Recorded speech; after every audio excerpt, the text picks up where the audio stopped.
In this video, I'd like to talk a little bit about what I consider the most difficult exercise in your leads writing exercise, and it's the one about the baseball bat. So here we have a 62-year-old man who went over to the neighbor's house to feed her cats while she was out of town. Well, whose wife did that. And there was a former tenant of the home, whether the owner of the house is the landlord or not is not really discernible from this set of notes. But I think we can assume that Bradley lived at the house. Okay, so you're all familiar with this set of facts. The reason why I think this is difficult is because you have to be careful not to pass judgment on someone who hasn't had a trial yet, right? But we have a reliable witness in the wife, and we have the information from the sheriff and the EMTs that the victim had identified this man as the man who beat him, right? So it's delicate picking out exactly what to say here. So let's take a look at a few of the leads that were written. Okay, so this first one, after being struck by a baseball bat during an altercation with his neighbor's former tenant. All right, this is a lead that has definitely picked out the most important information, and the writer of this lead has made the choice to include the name of the victim and his age. I think his age is definitely important because he is an older man who was apparently killed by a younger man, and that might be of interest to readers. His name is not necessarily important to have in the lead, and you could easily put the name and even the age if you chose to in the second sentence. So this lead is fine. One thing I would do here is definitely, instead of was pronounced dead, I would change that to died, and maybe even 5 hours later, because you can explain those details, and the important thing is the death itself. Now, hardly anyone wrote died because we are sort of raised to feel that saying that someone died is insensitive. But the Associated Press style book has an entry on died. We don't want to use euphemisms such as passed away. The was pronounced dead is a little bit of law enforcement jargon. So it's a longer way of saying that a person died. And the simplest thing to do when someone dies, and the most direct, and the news writing convention, is to write died. So almost everyone needs to keep that in mind with these leads. Okay, so I actually, so the first lead here that we're looking at gets the storyline right, and it explains what happened. The second lead here is a little more succinct, right? A man died Wednesday evening after sustaining head injuries from a baseball bat during an altercation with a former neighbor. All right. The problem with both of these leads, in my opinion, is that they don't say anything about the relationship of the two men. Why are they fighting? And where is this taking place? And is the man who's the victim, somehow guilty of, engaging in misconduct? So that's what I dislike about these two otherwise quite good leads. This one has a little problem here. Head injuries from a baseball bat, and that gets us in a little bit of a passive voice where there's a baseball bat, causing head injuries. Well, the person caused the head injuries, so it kind of reminds you of guns don't kill people, people kill people, that sort of thing. So I would take issue with this one small part of this, what is otherwise a nice lead. Okay, so let's take a look at this one. It has a little more information. Here we identify the where the man is from, and that's good. And when it happened, and where it happened. That's pretty good. This is a succinct way to begin this article. And if you read your book, this is called a delayed identification lead. So briefly, what happened, and here we identify the two men who were involved, and we put their the other information that we have about them, which is their age, right?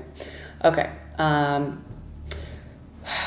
There's some factual problems. The notes say that Bradley is the assailant, and this writer, either through typographical error or misunderstanding, lists Bradley as his assistant. So these two men may or may not know each other. That's not clear from our notes.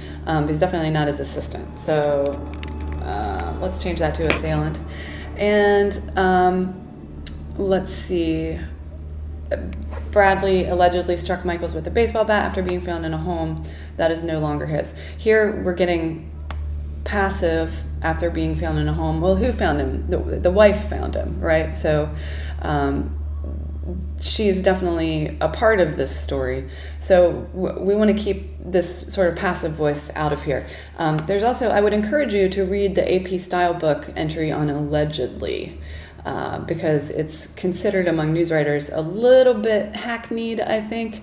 So you want to watch how we use allegedly. In this case, we might be able just to take it out.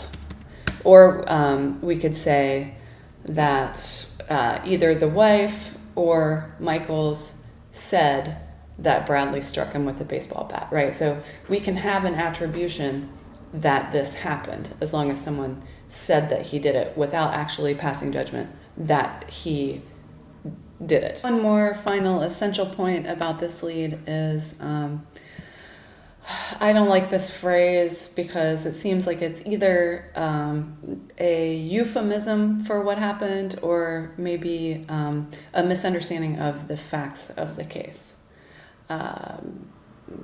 So this whole section could probably be, for the most part, rewritten so that we don't repeat Bradley's name and so that we get, an active, Bradley beat Michaels who died.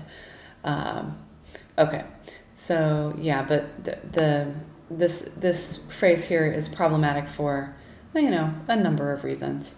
Okay, I'm going to skip over this one actually and talk about this one a bit. I like this lead because it's quite well written, and it gives a very accurate an account of events and doesn't have any errors in it. So for that reason, it's quite nice. We have the main who, we have the when, we have the why, I guess, or the what, and the where, right? A former tenant, although it's not clear whether the tenant is a former tenant of Michael's. We don't know whether these two men knew each other when Michael's was killed. So that I would take a little issue with that. But so as we proceed here, this is the lead, and then the lead ends, and this writer begins telling this story chronologically, right? And this one, if you read through it, take a minute to read through it, it's very coherent, very clear, and quite well done. So I don't really have any problem with this. But the last example I want to show you is more of an example of an inverted pyramid. This is a lead followed by a narrative, well-written narrative, and this next one is is more of the classical, or classic, I should say, inverted pyramid. All right. So here we have an opening sentence that explains what the two men's relationship is. The one is a trespasser, and the trespasser beat the man to death with a baseball bat. So this phrase, I think, is key here. You might have if you wrote this for a newspaper, you might have an editor that would say, take that out. You don't want to accuse the guy of trespassing because that's a crime, right? And you never want to accuse someone of a crime. But it's a minor crime compared with murder, and we do have witnesses saying that the man was found in the neighbor's garage. So there's a sense in which this is a good happy medium for our situation here. Most importantly, it explains the why of the situation, why these two men are involved in this fight, right? So for that reason, I like this first sentence quite a bit. And the writer of this sentence has made up this phrase, right? Confronting a trespasser. We don't see it in the text of any of our notes, and yet it works quite well. So when you're writing up your stories, you don't have to say there was an altercation, because altercation is in the notes. You can use your own words to describe what's happening. So this is great. It's succinct. And then after the initial explanation of what happened in the lead, we get the drama, right? What unfolded. Okay, so he was beaten. He was still alive when his wife called the EMT or called 911, and he said who attacked him before he died, and then he died. So that's the very dramatic facts of the situation. Also, we have Michael's identified, we have Bradley identified, and we have Michael's wife involved because she was involved, right? Okay, so then what happens to the perpetrator? Well, he's been arrested. He might be charged with murder. Many of you use the words from the prompt here. So you call the district attorney's office, you want to know what's going on, and they say, well, we might charge him with murder, and then you can say murder in your story, right? But maybe it's manslaughter, maybe it's trespassing and endangerment, or whatever they might be, kicking around.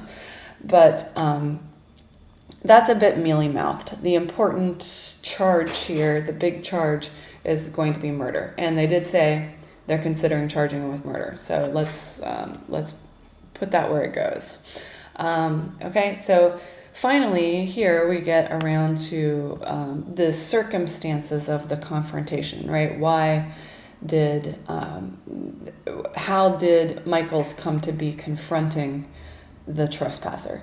And here it's kind of a poignant explanation. It's a bit sad, right? This older couple is helping their neighbor, and the husband, in an ending kicker here, arrives, carrying the baseball bat that he is beaten to death with. So for many reasons, this is almost the entire story, right? I would say the lead. This is probably the lead, and then we have the pyramid starting here.